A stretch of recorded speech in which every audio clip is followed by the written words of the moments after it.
ഹരേ കൃഷ്ണ, രാധേശ്യാം, സർവം ശ്രീ രാധാകൃഷ്ണാർപ്പണമസ്തു.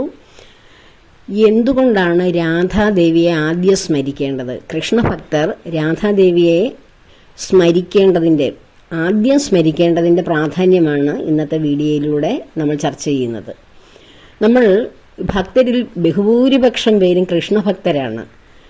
എന്നാൽ ഈ കൃഷ്ണഭക്തരോട് രാധാദേവിയെ ആദ്യം സ്മരിക്കൂ, അല്ലെങ്കിൽ ദേവിയെ, പരാശക്തിയായ മായാപ്രകൃതിയെ ഭജിക്കൂ, പ്രാർത്ഥിക്കൂ, ദേവിയുടെ പാതാരബിന്ദങ്ങളിലൂടെ മാത്രമേ ഭഗവാനിൽ എത്താൻ സാധ്യമാവുകയുള്ളൂ എന്ന് പറഞ്ഞാലും കൃഷ്ണഭക്തർക്ക് അത് പെട്ടെന്നൊന്നും സാധ്യമാകില്ല. അവർക്ക് ആഗ്രഹം വരും രാധാദേവിയെ ഭജിക്കുവാൻ, എന്നാൽ എപ്പോഴും അവരുടെ ഉള്ളിൽ കൃഷ്ണഭക്തി കൊണ്ട് നിറഞ്ഞിരിക്കുകയാകും. ഭഗവാൻ ഹൃദയത്തിൽ മുഴുവനായി നിറഞ്ഞു നിൽക്കുമ്പോൾ അതിലേക്ക് മറ്റാരെയും പ്രവേശിപ്പിക്കുവാൻ സാധ്യമല്ല എന്ന് നമുക്ക് തോന്നും. സാക്ഷാൽ ശ്രീ ശങ്കരാചാര്യർ പോലും അങ്ങനെ ആ ബ്രഹ്മചൈതന്യത്തെ മാത്രം പ്രാർത്ഥിച്ചപ്പോൾ ദേവി തന്നെയാണ് ആ ചൈതന്യം എങ്ങനെ ഇവിടെ പ്രവർത്തിക്കുന്നു, എങ്ങനെ കർമ്മങ്ങൾ ചെയ്യാൻ നമ്മെ സാധ്യമാക്കുന്നു എന്ന് ശങ്കര ഭഗവത്പാദർക്ക് പറഞ്ഞു കൊടുത്തത്, കാണിച്ചു കൊടുത്തത്. അതിൻ്റെ ഫലമാണ് സൗന്ദര്യ ലഹരി എന്ന അദ്ദേഹത്തിൻ്റെ ശ്രേഷ്ഠമായ സൃഷ്ടി. അപ്പോൾ ഭഗവാനിൽ നമ്മുടെ ശരീരം മാത്രം കൊണ്ട് നമുക്ക് ഒന്നും ചെയ്യാൻ സാധ്യമല്ല. ശരീരത്തിൽ ആത്മാവില്ലെങ്കിൽ, പ്രാണശക്തിയെ പിടിച്ചു നിർത്തുന്ന ആത്മാവില്ലെങ്കിൽ ശരീരം ജഡമാണല്ലോ, അത് നമുക്കറിയാവുന്ന കാര്യമാണ്. എന്നാൽ ആത്മാവ് മാത്രമായി നമ്മൾ ഇവിടെ നിന്നാൽ നമ്മൾ മരിച്ചു, ജഡം ഇവിടെ ഉപേക്ഷിച്ചു, നമ്മുടെ സൂക്ഷ്മ ശരീരം പരലോകങ്ങളിലേക്ക് പോകുന്നു. അങ്ങനെ പോകുമ്പോൾ ആ ആത്മാവിന് നമ്മുടെ വീട്ടിലുള്ളവരുടെ അതുവരെയും സഹകരിച്ച ആളിന്റെ അഴുകിൽ ആ ആത്മാവ് വന്ന് നിന്നാൽ കാണാൻ സാധിക്കുമോ? ആ ആത്മാവിന് എന്തെങ്കിലും കർമ്മം ചെയ്യാൻ സാധിക്കുമോ? മക്കൾ കരയുമ്പോൾ കരയണ്ട മോളെ അല്ലെങ്കിൽ മോനെ എന്ന് പറഞ്ഞ് അവരെ ഒന്ന് ആശ്വസിപ്പിക്കാൻ ആ കൈ പൊങ്ങുമോ? അല്ലെങ്കിൽ ആ കൈയുടെ സ്പർശനം നമുക്ക് അറിയാൻ സാധിക്കുമോ? സാധ്യമല്ല. കാരണം എന്താണ്? അവിടെ ശരീരമില്ല. ശരീരം മാത്രമുള്ളത് കൊണ്ട് വല്ല ഗുണവുമുണ്ടോ? അതുമില്ല. ശരീരത്തിൽ ആത്മാവ് പ്രവർത്തിച്ചില്ലെങ്കിൽ അത് ജഡശരീരമാണ്, എല്ലാവരാലും ഉപേക്ഷിക്കപ്പെടുന്ന ഒരു ശരീരമാണത്. അപ്പോൾ ഈ ശരീരവും വേണം, അതിനുള്ളിൽ എന്ത് വേണം? ആത്മചൈതന്യം, ബ്രഹ്മചൈതന്യവും കുടികൊള്ളണം. അതുകൊണ്ടാണ് ഇത് പ്രകൃതി പുരുഷ ബന്ധത്തിലാണ് ഈ ലോകം സൃഷ്ടിക്കപ്പെട്ടിരിക്കുന്നത്, ഈ പ്രപഞ്ചം സൃഷ്ടിക്കപ്പെട്ടിരിക്കുന്നത് എന്ന് നമ്മൾ പറയുന്നത്. ഈ പ്രകൃതി പുരുഷ ബന്ധം തന്നെയാണ് നമ്മൾ ഭഗവത്ഗീതയിലും നമ്മുടെ ഉപനിഷത്ത് ഗ്രന്ഥങ്ങളിലും നമ്മുടെ എല്ലാ സനാതന ഗ്രന്ഥങ്ങളിലും പറയുന്നത്. ഈ പ്രകൃതിയാണ് നമ്മുടെ ശരീരം. പുരുഷനാണ് അതിനുള്ളിൽ പ്രാണനെ ശരീരവുമായി ബന്ധിപ്പിച്ച് നിലനിർത്തുന്ന ആത്മശക്തി. എപ്പോഴാണോ ആ പ്രാണനെ വേർപെട്ടിട്ട് ആത്മാവ് പോകുന്നത്, അപ്പോഴാണ് നമുക്കിവിടെ മരണം സംഭവിക്കുന്നത്. അപ്പോൾ ഈ രാധാദേവിയായി ഭഗവാന്റെ ഉള്ളിൽ കുടികൊള്ളുന്ന ഇച്ഛാശക്തിയാണ്. ഇപ്പം നമ്മൾ കൃഷ്ണഭക്തർ ഭഗവാനെ ആശ്രയിക്കുന്നു. എന്തുകൊണ്ടായിരിക്കും ഭഗവാനെ നമ്മൾ ആശ്രയിക്കുന്നത്? അല്ലെങ്കിൽ പരമേശ്വരനെ ആശ്രയിക്കുന്നു, ദേവിയെ ആശ്രയിക്കുന്നു. എല്ലാവരെയും നമ്മൾ ആശ്രയിക്കുന്നത് നമുക്ക് എന്തെങ്കിലുമൊക്കെ വിഷമങ്ങളും ദുരിതങ്ങളും കഷ്ടപ്പാടുകളും ഒക്കെ വരുമ്പോഴാണ്. അല്ലാതെ എനിക്ക് മോക്ഷം കിട്ടണം എന്ന് പറഞ്ഞ് പ്രാർത്ഥിക്കുന്നവർ വിരലിൽ എണ്ണാവുന്ന 2-3 പേര് മാത്രമേ ഉണ്ടാവുകയുള്ളൂ. ഭൂമിയിൽ നമ്മൾ ജീവിക്കുമ്പോൾ നമുക്ക് വേണ്ടത് ഭൗതിക സാഹചര്യങ്ങൾ തന്നെയാണ്, ഒരു ഗൃഹസ്ഥാശ്രമിക്ക് പ്രത്യേകിച്ചും. അപ്പോൾ ആ ഭൗതിക സാഹചര്യങ്ങളിൽ ഉണ്ടാകുന്ന വിഷമങ്ങൾ, തടസ്സങ്ങളൊക്കെ കൊണ്ടാണ് നമ്മൾ ഭഗവാനെയും ദേവിയെയും ഒക്കെ ഉപാസിക്കുന്നത്. അപ്പോൾ അങ്ങനെ നമ്മൾ ഉപാസിക്കുമ്പോൾ ഭഗവാൻ കരുതുകയാണ്, ഇവൾ ഒരുപാട് കാലം കൊണ്ട് പ്രാർത്ഥിക്കുന്നുണ്ടല്ലോ, ഇവളുടെ മനസ്സിലെ ആഗ്രഹം സാധിച്ചു കൊടുക്കാം എന്ന് ഭഗവാന് തോന്നിയാൽ ഭഗവാന്റെ തോന്നലാണ് ദേവി. അത് ശ്രീകൃഷ്ണനെ ഉപാസിക്കുന്നവർക്ക് ഭഗവാന്റെ ഉള്ളിലെ ആ ആഗ്രഹമാണ് രാധാദേവിയായി ഇരിക്കുന്നത്. അത് മഹാമായയായ ആ പരാശക്തിയോ അപരാശക്തിയോ ഒക്കെയാണ്. ശ്രീകൃഷ്ണന്റെ കൂടെ വരുമ്പോൾ അത് രാധാദേവിയായി പറയുന്നു. നാരായണസ്വാമിയുടെ കൂടെ ചേരുമ്പോൾ അത് ലക്ഷ്മി നാരായണനാകുന്നു. പരമേശ്വരന്റെ കൂടെ ചേരുമ്പോൾ അത് ഉമാമഹേശ്വരനായി മാറുന്നു. അപ്പോൾ ആദ്യം നമ്മൾ എപ്പോഴും ഈ ശക്തികളെയൊക്കെ നമ്മൾ വിളിക്കുമ്പോൾ നമ്മൾ ആദ്യം വിളിക്കേണ്ടതും പ്രാർത്ഥിക്കേണ്ടതും സ്മരിക്കേണ്ടതും നമ്മൾ ആരെയാണ്? അതിലിരിക്കുന്ന ശക്തി സ്വരൂപിണിയായ ആ ഇച്ഛാശക്തിയെയാണ്. ആ ഇച്ഛാശക്തി ഉണ്ടെങ്കിലല്ലേ ക്രിയാശക്തി ഉണ്ടാവുകയുള്ളൂ. ആ ഭഗവാൻ ഒരു കാര്യം നമുക്ക് വേണ്ടി ചെയ്യണം, അനുഗ്രഹിക്കണം എന്ന് ഭഗവാന് തോന്നണമെങ്കിൽ അവിടെ ആര് വേണം? അവിടെ ഭഗവാന്റെ ഇച്ഛാശക്തിയായ ദേവി, ആ ശക്തി സ്വരൂപിണി അവിടെ പ്രവർത്തിക്കണം. ശരീരമില്ലാതെ പ്രവർത്തിക്കുവാൻ പറ്റുമോ? അപ്പോൾ ശരീരമില്ലാതെ ആത്മാവിന് എന്തെങ്കിലും ചെയ്യാൻ സാധിക്കുമോ? സാധ്യമല്ല. അതുപോലെ തന്നെയാണ് ഭഗവാന് ദേവിയില്ലാതെ നമുക്കൊന്നും ചെയ്യാൻ സാധ്യമല്ല. അത് കൃഷ്ണഭക്തർക്ക് രാധാദേവിയെ അവർ പ്രിയമായി കാണണം. ആ ഭഗവാനെ പ്രാർത്ഥിക്കുന്നതിന് മുമ്പ് തന്നെ രാധയെ സ്മരിക്കണം. രാധാദേവിയെ എന്തുകൊണ്ടാണ് ആദ്യം സ്മരിക്കേണ്ടത്, എന്തുകൊണ്ടാണ് രാധാദേവിക്ക് കൃഷ്ണഭക്തർ കൂടുതൽ പ്രാധാന്യം നൽകേണ്ടത് എന്ന് തന്നെയാണ് ഞാൻ ഇതിലൂടെ നിങ്ങൾക്ക് വിശദമാക്കി തരുന്നത്. നമ്മൾ ഭഗവാനെ മാത്രം, ഞാനും ആദ്യം ഒക്കെ ഭഗവാനിലേക്ക് തന്നെ വന്ന വ്യക്തിയാണ് ഡയറക്റ്റ്. എന്നാൽ രാധാദേവിയെ അല്ലെങ്കിൽ ശക്തിയെ, ദേവിയെ, ആ ദേവിക്ക് പല പേരുകൾ കൊടുക്കാം. ദുർഗയെന്നോ ഭദ്രയെന്നോ സരസ്വതി എന്നോ ചാമുണ്ഡി എന്നോ ലക്ഷ്മി എന്നോ ഉമാദേവി എന്നോ പാർവതീദേവി, അതെല്ലാവരും ഒരാൾ തന്നെയാണല്ലോ. ദാക്ഷായണിയായിരിക്കുന്നതും എല്ലാം ഏത് രൂപത്തിൽ രാധാദേവി എന്നോ എല്ലാം നമുക്ക് വിളിക്കാം. പക്ഷെ അതെല്ലാം ഒരാൾ തന്നെയാണ്. അതായത് ഈ ബ്രഹ്മം പ്രപഞ്ചം സൃഷ്ടിക്കുവാൻ ആഗ്രഹിച്ചപ്പോൾ ആ ആഗ്രഹത്തിന്റെ ഫലമായി സാക്ഷാൽ ബ്രഹ്മചൈതന്യത്തിൽ നിന്ന് തന്നെ ഉണ്ടായി വന്ന ശക്തിയാണ്, ശക്തി സ്വരൂപിണിയാണ് ഈ പ്രപഞ്ചം സൃഷ്ടിച്ചിരിക്കുന്നത്. അതാണ് മായാ പ്രകൃതി. ഈ മായ സൃഷ്ടിച്ച ഈ പ്രകൃതിയായി പെട്ടതിരിക്കുന്നത് കൊണ്ടാണ് നമ്മളെല്ലാം മായയിലൂടെ കടന്നു പോകുന്നത്.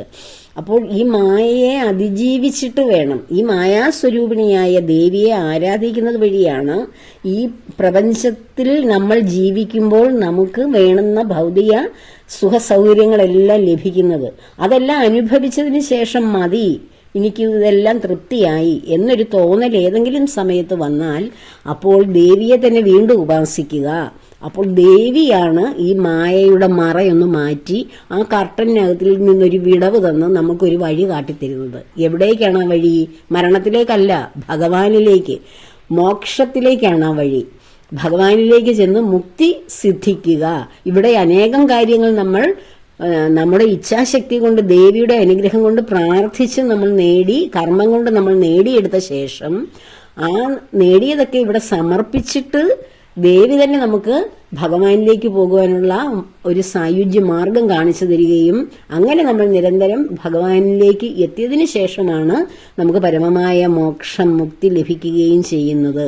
ഇതാണ് യഥാർത്ഥത്തിലുള്ള വഴിയായി ഭഗവാൻ പറഞ്ഞു തരുന്നത്. അല്ലാതെ നമ്മൾ നേരിട്ട് ഭഗവാനെ തന്നെ വിളിച്ചുകൊണ്ടിരുന്നാൽ, ഭഗവത് ഭക്തർ ഭഗവാനെ തന്നെ നിരന്തരം വിളിക്കുമ്പോൾ ഭഗവാൻ നമുക്കുള്ള ഭൗതിക സ്വത്തുക്കളെല്ലാം ഓരോന്നോരോന്നായി കവർന്നെടുക്കും. പ്രധാനപ്പെട്ട നമ്മൾ മനസ്സുമായിട്ട് നമുക്ക് ഏറ്റവും നമ്മുടെ സ്വന്തമെന്ന് കരുതുന്ന വ്യക്തികളും സ്ഥാനങ്ങളും മാനങ്ങളും സ്വത്തുകളും ഓരോന്നോരോന്നായി നഷ്ടപ്പെടുത്തി ഭഗവാനെ പൂർണ്ണമായിട്ട് ഭഗവാനിലേക്ക് തന്നെ കൊണ്ടുവരും. അപ്പോൾ ആ വരുന്നത് വളരെ ശരിയാണ്. പക്ഷേ അതുകൊണ്ടാണ് ഭഗവാനെ മാത്രം പ്രാർത്ഥിക്കുന്നവർക്ക് ഒരു കാലത്തും അവരുടെ ആഗ്രഹങ്ങൾ പൂർത്തീകരിക്കുകയോ അവരുടെ നിത്യ ദുരിതത്തിൽ നിന്നോ കടബാധ്യതയിൽ നിന്നോ സാമ്പത്തിക പരാധീനതയിൽ നിന്നോ ഒന്നും രക്ഷപ്പെടാൻ സാധിക്കാത്തത്. കാരണം ദേവിയെ ആരാധിക്കുന്നില്ല അവിടെ. ദേവിയാണ് ഈ ഭൗതിക പ്രപഞ്ചം സൃഷ്ടിച്ചിരിക്കുന്നത്. ഈ പ്രപഞ്ചത്തിൽ ജീവിക്കുമ്പോൾ നമ്മൾ ആത്മാവിനെ ആരാധിച്ചാൽ മതിയോ? ഈ പ്രകൃതിയെ വേണ്ടേ ആരാധിക്കാൻ? പ്രകൃതിയാണ് നമുക്ക്, മനുഷ്യരുടെ മനസ്സ് ദുഷിച്ചാൽ തന്നെ അത് പ്രകൃതിയിൽ നിന്ന് പ്രതിഫലിക്കും. നമ്മുടെ ഓരോ വിശ്വാസങ്ങളും ചെന്ന് ലയിക്കുന്നത് ഈ പ്രകൃതിയിലേക്കാണ്, ഈ അന്തരീക്ഷത്തിലേക്കാണ്, ഈ വായുവിലേക്കാണ്. അതാണ് ആ വിഷമങ്ങളെല്ലാം പ്രകൃതിയായ ദേവിയെ ചൂടുപിടിപ്പിക്കുകയും അതിന്റെ ഫലമാണ് പ്രകൃതി ഏതൊരു വ്യക്തിയോ അല്ലെങ്കിൽ ഒരു കൂട്ടം വ്യക്തികൾക്കോ ഉണ്ടാകുന്ന വിഷമമാണ് പ്രകൃതിയിലൂടെ ദുരന്തങ്ങളായിട്ട് മാറുന്നത്. കാരണം പ്രകൃതി എന്ന് പറയുന്നത് ഈ മായാശക്തിയായ ആ ലളിതാ പരമേശ്വരിയുടെ ശക്തി ഈ പ്രപഞ്ചത്തിന്റെ മുഴുവൻ ഒരു പ്രകടനമല്ലേ? ദേവിയുടെ ശക്തി പ്രകടനമാണ് ഈ പ്രപഞ്ചം. അപ്പോൾ അത്രയും വലിയ ശക്തിയുള്ള ദേവിക്ക് ഒരു വ്യക്തിയെ അല്ലെങ്കിൽ ഒരു കൂട്ടം വ്യക്തിയെ വിഷമിപ്പിച്ചു, അല്ലെ ഒരു ചെറിയ സ്ഥലത്തുള്ളവരെ ദുഷ്ടര് വിഷമിപ്പിച്ചു എന്ന് കരുതിയാൽ ആ ഒരു അത്രയും പ്രദേശത്ത് മാത്രമല്ല ദേവിയുടെ ശക്തി വ്യാപിക്കുന്നത്. ദേവിയുടെ ശക്തി അനന്തമായി ഈ പ്രപഞ്ചം മുഴുവൻ സൃഷ്ടിച്ചിരിക്കുന്നത് ദേവിയാണ്. അപ്പോൾ ആ അത്രയും വലിയ വിധത്തിലുള്ള ആ ഒരു തിരിച്ചടിയും ഉണ്ടാകും. ആ തിരിച്ചടി ഉണ്ടാകുന്നത് അത് പല രൂപത്തിലാകും. ആ ദേവിയുടെ ശക്തി അത്രയും വലുതാണ്. നമ്മൾ ഒരു വ്യക്തിയെ ടാർഗറ്റ് ചെയ്യുമ്പോൾ നമ്മുടെ ഒരു വ്യക്തിക്ക് വേണ്ടി നമ്മൾ ഒരു പ്രതികാരം ചെയ്തു എന്ന് കരുതുക. അപ്പോൾ നമ്മളുടെ മനുഷ്യശക്തി വളരെ ഒരു നിസ്സാരമായിട്ട് ഉള്ള ശക്തിയാണ്. അതുകൊണ്ടാണ് ഒരു വ്യക്തിക്ക് മറ്റൊരു വ്യക്തിയോട് പ്രതികാരം ചെയ്യുകയും അല്ലെങ്കിൽ ഒരു കൂട്ടം വ്യക്തികളോട് ചെയ്യാൻ പറ്റുന്നത്. ഒരു വ്യക്തിയുടെ ശക്തിയാണോ പ്രപഞ്ചം സൃഷ്ടിച്ച മായാസ്വരൂപിണിയുടെ ശക്തി? അപ്പോൾ ഒരു വ്യക്തിക്കോ അല്ലെങ്കിൽ ഒരു കൂട്ടം വ്യക്തിക്കോ ദോഷമോ ദുരിതമോ വിഷമമോ മാനസികമായ ബുദ്ധിമുട്ടുകളോ ഉണ്ടായാൽ അത് പ്രകൃതിയിൽ അത് ധാരാളം ഭാഗത്തായിരിക്കും അത് പ്രതിഫലിക്കുന്നത്, പല രൂപത്തിലായിരിക്കാം പ്രവർത്തിക്കുന്നത്. കാരണം ദേവിയുടെ ശക്തി അനന്തമാണ്, അമേയമാണ്, അപരിമേയമാണ്. അപ്പോൾ ആ അപരിമേയമായ ആ ശക്തി സ്വരൂപത്തിൻ്റെ പ്രകടനമാണ് ദേവി പല രൂപത്തിലും പ്രകൃതി ദുരന്തങ്ങളായിട്ടൊക്കെ നമ്മുടെ മുന്നിലേക്ക് കൊണ്ടുവരുന്നത്. അപ്പോൾ ദേവിയെ ആരാധിക്കുന്നത് വഴി, ദേവിയെ പ്രാർത്ഥിക്കുന്നത് വഴി നമ്മുടെ ഭൗതിക ജീവിതം വളരെ സമ്പൂർണമായി സമാധാനമായി ജ്ഞാനത്തിലൂടെ, സമ്പത്തിലൂടെ, ഐശ്വര്യത്തിലൂടെ, ആരോഗ്യത്തിലൂടെ മുന്നോട്ട് കൊണ്ടുപോകാൻ സാധിക്കും. കൃഷ്ണഭക്തർ ആദ്യം ആരെ പ്രാർത്ഥിക്കണം? രാധേശ്യാം, രാധയെ പ്രാർത്ഥിക്കണം. രാധ കഴിഞ്ഞിട്ടേ ഉള്ളൂ ശ്യാമവർണ്ണനായ ഭഗവാൻ. അപ്പോൾ ഭഗവാൻ സന്തോഷിക്കണമെങ്കിൽ നമ്മൾ ജയദേവരുടെ, ശ്രീ ജയദേവ കവികളുടെ ഗീതഗോവിന്ദം അഷ്ടപതിയൊക്കെ നമ്മൾ പഠിച്ചവരാണ്. അതിൽ രാധാദേവി എപ്പോഴൊക്കെയാണോ ഭഗവാനിൽ നിന്ന് മനസ്സുകൊണ്ട് അകലുന്നത്, മനസ്സുകൊണ്ട് അകലുന്നില്ല, ശരീരം കൊണ്ട് അല്പം അകന്നിരിക്കുന്നു, ആ സമയത്തെല്ലാം ഭഗവാൻ ഏകാഗിയായി, സന്തോഷമില്ലാത്തവനായി, വിഷാദ ചിത്തത്തോടുകൂടി എവിടെയെങ്കിലും പോയിരിക്കുകയാണ്. നമ്മളതിലെല്ലാം ജയദേവരുടെ ഗീതഗോവിന്ദത്തിൽ നമ്മളത് പഠിച്ചിട്ടുണ്ട്, നമ്മളത് വായിക്കുകയും കണ്ണൻ്റെ ദുഃഖം നമ്മൾ അനുഭവിക്കുകയും ചെയ്തിട്ടുണ്ട്, രാധാദേവിയുടെ വേദനയും. അപ്പോൾ എപ്പോഴാണോ ദേവി ഭഗവാനോടൊപ്പം ഇരിക്കുന്നത് അപ്പോൾ മാത്രമേ ഭഗവാൻ സന്തോഷിക്കുകയുള്ളൂ. അപ്പോൾ ഏതൊരു ഭക്തരുടെ ഉള്ളിലാണോ ഭഗവാൻ കുടികൊള്ളുന്നത്, ആ കുടികൊള്ളുന്ന ഭക്തരുടെ ഉള്ളിൽ ഭഗവാനോടൊപ്പം ആരെയും പ്രതിഷ്ഠിക്കണം? രാധാദേവിയെയും പ്രതിഷ്ഠിക്കണം. അത് ഭഗവാനോടൊപ്പം ഭഗവാനെ പ്രാർത്ഥിക്കുന്നവരാണ് രാധാദേവിയായി ദേവിയെ, ആ പരാശക്തിയെ കാണേണ്ടത്. അല്ലാതെ ഇപ്പം മഹാവിഷ്ണുവിനെ പ്രാർത്ഥിക്കുന്നവർ നാരായണസ്വാമിയായി, നാരായണസ്വാമിയോടൊപ്പം ലക്ഷ്മി നാരായണനായി പ്രാർത്ഥിക്കുക. അതല്ല ഭഗവാൻ രുദ്രദേവൻ മഹാശിവനെയാണ് പ്രാർത്ഥിക്കുന്നതെങ്കിൽ മഹാശിവനോടൊപ്പം ഉമാദേവിയെ, പാർവതി ദേവിയെയും ആരാധിക്കുക.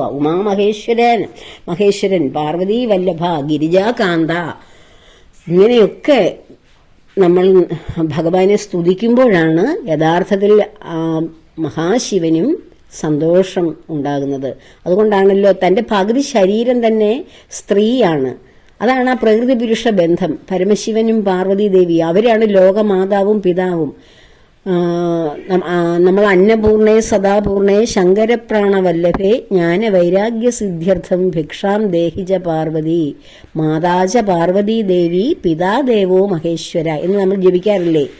മാതാവായ പാർവതി ദേവിയും പിതാവാണ്, ഈ പ്രപഞ്ച പിതാവാണ് മഹേശ്വരനും. വിഷ്ണു ഭഗവാനല്ലേ നമ്മുടെ ആത്മാവ് എന്ന് നമ്മൾ ചോദിക്കും. അല്ല, വിഷ്ണു ഭഗവാൻ ഈ ആത്മചൈതന്യത്തെ പ്രാണനോട് ചേർത്ത് കൈപിടിച്ചു വെച്ചിരിക്കുന്ന ആളാണ്. ഒരു കന്യാദാനത്തിൽ പിതാവിൻ്റെ സ്ഥാനമാണ് വിഷ്ണു ഭഗവാൻ ഇവിടെ നിലനിർത്തുകയാണ്. ഈ പരാശക്തിയായ ശരീരത്തെയും അതിനുള്ളിൽ ശിവഭഗവാനായ ആത്മാവിനെയും കൂടിച്ചേർത്ത് കൈകോർത്ത് പിടിച്ചു നിലനിർത്തുന്ന ശക്തിയാണ് വിഷ്ണു ഭഗവാൻ. അപ്പോൾ ആ വിഷ്ണു ഭഗവാനെയും ശിവഭഗവാനെയും ഒക്കെ നമ്മൾ, ശിവനാണ് നമ്മുടെ ഉള്ളിലുള്ള ഓരോരുത്തരുടെ ഉള്ളിലുള്ള ആത്മചൈതന്യം. ആ ശിവൻ നമ്മളിൽ നിന്ന് നഷ്ടപ്പെടുമ്പോഴാണ് നമ്മൾ ശവമായി മാറുന്നത്. അതിനെ നിലനിർത്തുന്ന ആളാണ് വിഷ്ണു ഭഗവാൻ. പ്രകൃതീശ്വരിയായ ദേവിയാകുന്ന ഈ കുണ്ടലിനി നാഡിയിലിരിക്കുന്ന ദേവിയിലേക്കാണ് ഈ ശിവശക്തി സംയോഗം നടക്കുന്നത്. അതുകൊണ്ടാണ് യോഗയിലൊക്കെ നല്ല മെഡിറ്റേഷനൊക്കെ ഉണ്ടാകുമ്പോൾ നമ്മളിരിക്കുന്ന കുണ്ടലിനി നാഡിയിൽ നിന്നും ദേവീ ചൈതന്യമാണ് മുകളിലേക്ക് ഉയരുന്നത്. അങ്ങനെ സഹസ്രാര പത്മത്തിലേക്ക് പടിയാറും കടന്ന് എത്തുന്നത്. അപ്പോൾ ഈ അറിവുകളൊക്കെ നിങ്ങളുടെ ഉള്ളിൽ സൂക്ഷിക്കുക. സൂക്ഷിച്ചാൽ മാത്രം പോരാ, മറ്റുള്ളവർക്ക് പകർന്നു കൊടുക്കുക. പകർന്നു കൊടുക്കുന്നത് മാത്രമല്ല, നിത്യേന നമ്മുടെ ജീവിതത്തിൽ ഇത് പ്രാവർത്തികമാക്കി ഇത് തന്നെയാണ് ശരി, ഇതാണ് സത്യം എന്ന് മനസ്സിലാക്കി ദേവിയെയും ഉപാസിക്കുക. അതിനുവേണ്ടി ഈ സനാതന ധർമ്മത്തിന്റെ പ്രചാരകർ എന്ന നിലയിൽ നിങ്ങൾ പ്രവർത്തിക്കണം.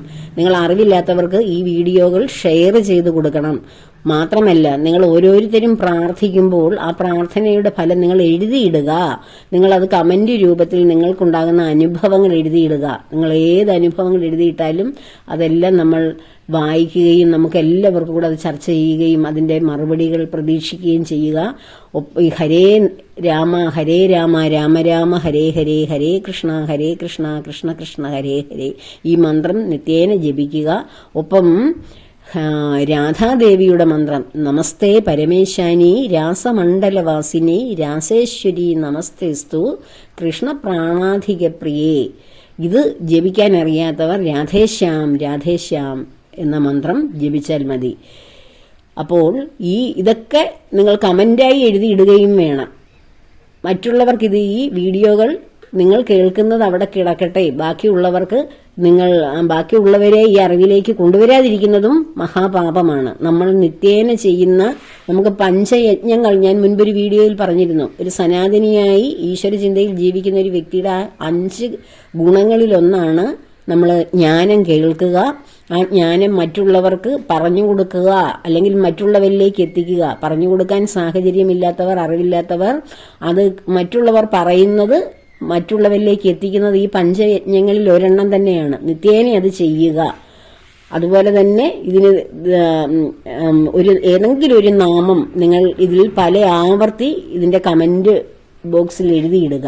അപ്പോൾ ആ എഴുതിയിടുന്നതിലൂടെ തന്നെ അത് ധാരാളം പേര് വായിക്കുകയും അത് മറ്റുള്ളവർക്കും പ്രയോജനം വരും, എഴുതുന്നവർക്കും അതിന്റെ ഗുണം ലഭിക്കുകയും ചെയ്യും. അപ്പോൾ നമ്മുടെ ധർമ്മം ഈ കലിയുഗത്തിന്റെ ഈ മൂർധന്യത്തിലൂടെ കടന്നു പോകുന്ന ഈ കാലഘട്ടത്തിൽ നമ്മുടെ ധർമ്മത്തിന്റെ പ്രചാരകരായി നാം ഓരോരുത്തരും മാറണം. നമ്മൾ ധർമ്മപ്രചാരകരായി മാറുന്നത് വഴി സനാതന ധർമ്മത്തിലൂടെ ഭഗവാൻ പ്രകാശിക്കുകയും നമ്മുടെ ഉള്ളിലുള്ള ധർമ്മബോധത്തെ ഉയർത്തുകയും ജ്ഞാനം വർദ്ധിപ്പിക്കുകയും പരമമായ മുക്തി ലഭിക്കുകയും ഭൗതിക സന്തോഷം ദേവിയിലൂടെ നമുക്ക് ലഭിക്കുകയും ചെയ്യുന്നു. അതിനുവേണ്ടി എല്ലാ കർമ്മങ്ങളും ഭഗവാന്റെയും ദേവിയുടെയും പത്മപാദങ്ങളും നിങ്ങൾ നിത്യേന ചേർക്കുക. ദേവി ഉള്ളത് കൊണ്ടാണ് ശരീരം ആരോഗ്യത്തോടെ നിലനിൽക്കുന്നത്. ആ ശരീരത്തെ ദിവസേന ഉണർത്തുന്നത് മഹാശിവനായ പരമേശ്വരനായ ആത്മചൈതന്യമാണ്. ഇത് ഈ ശരീരത്തെയും ആത്മചൈതന്യത്തെയും ഒരുപോലെ ഇവിടെ പിടിച്ചു നിർത്തുന്നത് മഹാവിഷ്ണുവായ ആ സ്ഥിതികർത്താവാണ്. അപ്പോൾ എല്ലായ്പ്പോഴും ഭഗവാനെയും ദേവിയെയും സ്മരിക്കുക. ദേവി ഇല്ലാതൊരു ഭഗവാനില്ല, ശരീരമില്ലാതൊരു ആത്മാവില്ല. അതുകൊണ്ട് എല്ലായ്പ്പോഴും ഈശ്വരന്റെ ചിന്തയിൽ, ഭഗവത് ചിന്തയിൽ കഴിഞ്ഞുകൂടാൻ എല്ലാവരെയും ഭഗവാൻ അനുഗ്രഹിക്കട്ടെ. ലോകാ സമസ്ത സുഖിനോ ഭവന്തു.